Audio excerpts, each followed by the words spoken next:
Assalamualaikum warahmatullahi wabarakatuh. Perkenalkan, nama saya Muhammad Mustafa, kelas manajemen 6 Simalam, NIM 24121847, kelompok 3 Sumatera Selatan. Nah, di sini mau menjelaskan tentang meresum materi LKMTD yang kemarin sudah disampaikan oleh narasumber dari LKMTD. Baik, untuk materi yang pertama, analisis kondisi lingkungan.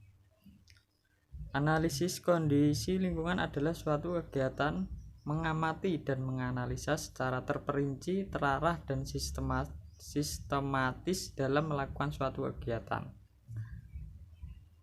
Selanjutnya, untuk tujuan analisis kondisi lingkungan ada 3 tujuannya. Yang pertama, untuk mengambil suatu tindakan sesuatu dengan kondisi, dengan situasi yang ada. Yang kedua, untuk mencegah terjadi kegagalan. 3, untuk mengetahui seberapa pentingnya kegiatan itu dilaksanakan. Oke, selanjutnya perumusan gagasan awal. Nah, untuk pengertiannya sendiri, perumusan gagasan awal adalah suatu proses menentukan langkah awal untuk menyusun program kerja yang sesuai kebutuhan suatu lingkungan. Tujuannya untuk menetapkan gagasan awal yang sesuai dengan hasil analisis lingkungan secara kreatif, efisien, dan berbasis realita. Selanjutnya, kriteria gagasan awal. Tentunya untuk kriterianya sendiri harus menarik. Menarik artinya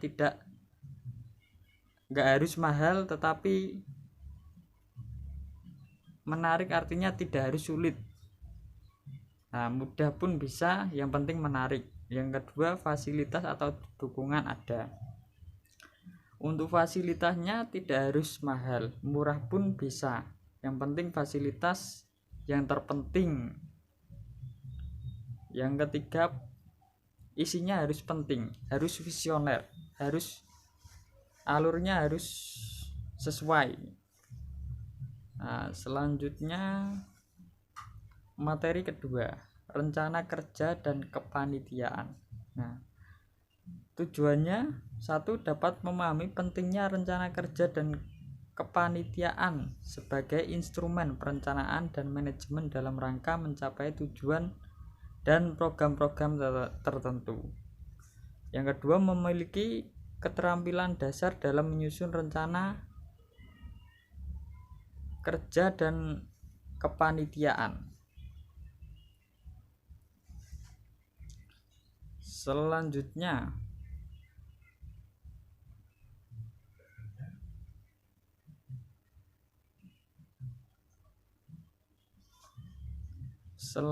cara menyusun rencana kerja. 1, tetapkan tujuan.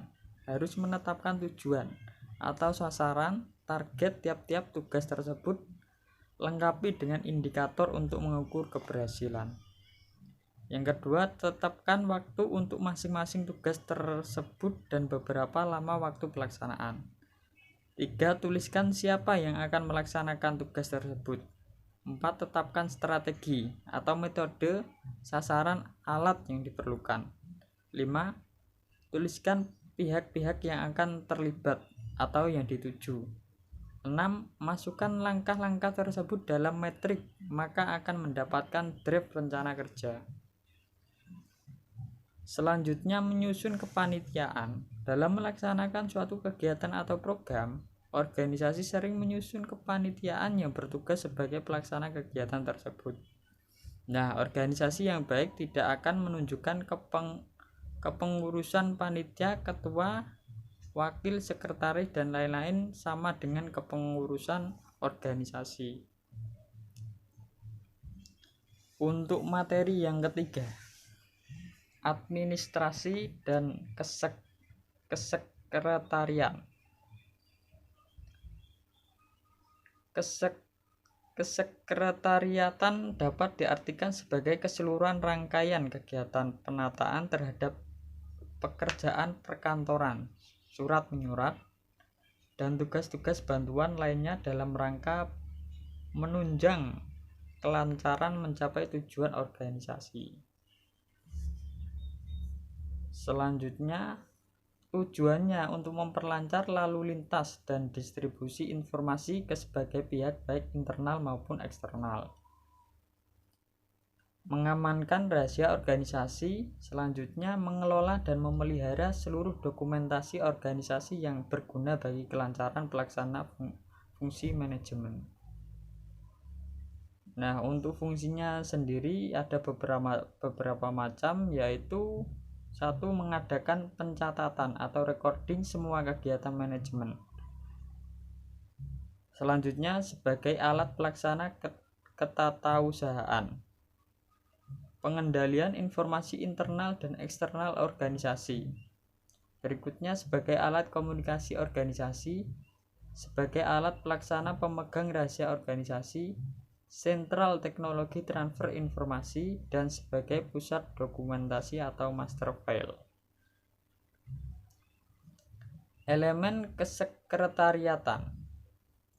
Harus ada sumber daya manusia atau pengurusnya, harus ada sekretariat, perlengkapan dan peralatan kesekretariatan.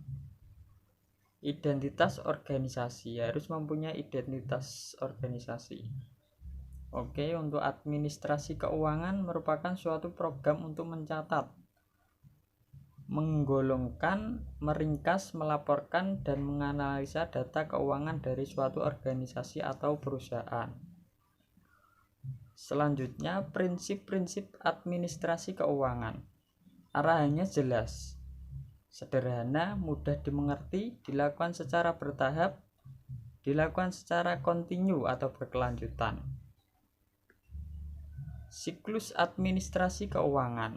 Pengumpulan bukti asli yang disebut nota. Pencatatan transaksi dalam buku harian atau jurnal. Pembuatan buku besar atau laporan keuangan. Catatan setiap ada transaksi keuangan dalam suatu organisasi, maka secara rutin dicatat. Kemudian pada waktu tertentu dilakukan pelaporan. Unsur-unsur laporan keuangan meliputi tanggal, keterangan penggunaan, kas masuk, kas keluar, saldo. Catatan laporan keuangan dilakukan secara periodik, kegiatan harian, himpunan atau bulanan. Nah, untuk materi keempat, pengendalian motivasi.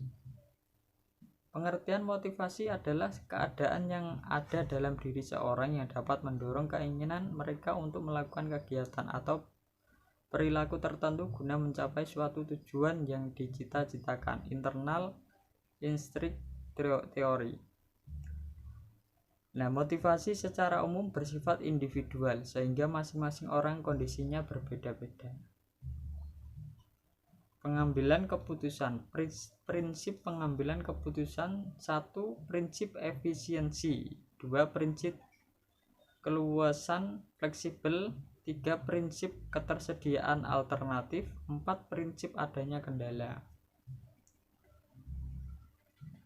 Langkah-langkah dalam pengambilan keputusan. Nah, 1. Observasi. Harus mengamati, harus diobservasi dulu. Yang kedua, merumuskan masalah secara lugas, mengajukan alternatif-alternatif. 4. Menentukan alternatif terbaik, menentukan kreasi tertentu. 5. Menguji alternatif yang dipilih untuk memecahkan masalah. 6. Merumuskan skenario pengendalian. Untuk selanjutnya, pengendalian konflik. Definisi konflik seteru atau perselisihan atau pertentangan atau berbeda pendapat lah. Menurut Daniel Weber, konflik tidak lebih dari adanya beberapa pilihan yang sering bersaing atau tidak selaras. Sumber konflik antara lain 1. Faktor komunikasi. 2 faktor struktur tugas atau struktur organisasi, 3 faktor yang bersifat personal, 4 faktor lingkungan. Selanjutnya, dampak dari konflik. Untuk dampak positifnya, 1 mempunyai motivasi meningkat. Nah, biasanya yang kedua, loyalitas meningkat, ikatan kelompok lebih erat, 4 kreativitas meningkat, 5 membantu upaya mencapai tujuan. Untuk dampak negatifnya, 1 produktivitas menurun, 2 kepercayaan diri merosot, 3 informasi dirahasiakan atau arus informasi berkurang, 4 timbul masalah moral, 5 proses pengambilan keputusan tertunda. Nah, untuk selanjutnya materi yang kelima, pengembangan program kerja. Mencangkup teknik penyusunan usulan kegiatan, menyempurnakan usulan kegiatan. Teknik penyusunan usulan kegiatan, buat metrik program kerja selama 1 periode kepengurusan. Berikan kesempatan masing-masing bidang atau C merancang usulan kegiatan selama 1 periode. Plenokan usulan kegiatan dari masing-masing bidang. Usahakan usulan kegiatan tidak terlalu banyak, namun juga tidak terlalu sedikit. Pertimbangkan dengan analisa SWOT. Istilah berdasarkan prioritas bidang yang ada. Isilah berdasarkan kebutuhan bukan keinginan. Buat yang realistis berdasarkan pertimbangan. Untuk materi yang keenam, optimalisasi kegiatan mahasiswa dalam pengembangan soft skill dan hard skill di era pandemi. Soft skill itu apa sih? Soft skill adalah kemampuan komunikasi, karakteristik seseorang, kecerdasan sosial yang melekat, serta kemampuan beradaptasi dengan baik di dalam kehidupan bersosialisasi. Contoh soft skill: kemampuan bernegosiasi, kemampuan persuasi, kelancaran prestasi, berbicara di depan umum. Nah, contoh-contohnya seperti itu. Untuk hard skill adalah kemampuan yang dibutuhkan pada sebuah pekerjaan. Hal ini biasanya tertulis dalam kolom persyaratan lowongan pekerjaan. Hard skill merupakan kemampuan spesifik dan jadi salah satu deskripsi pekerjaan kamu kelak. Contoh web desk, menulis, komputer programming atau akuntansi dan lain-lain.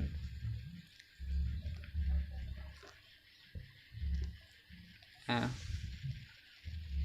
untuk resumnya sudah sampai materi 7. Terima kasih atas perhatiannya. Sekian, billahi taufik wal hidayah. Wassalamualaikum warahmatullahi wabarakatuh.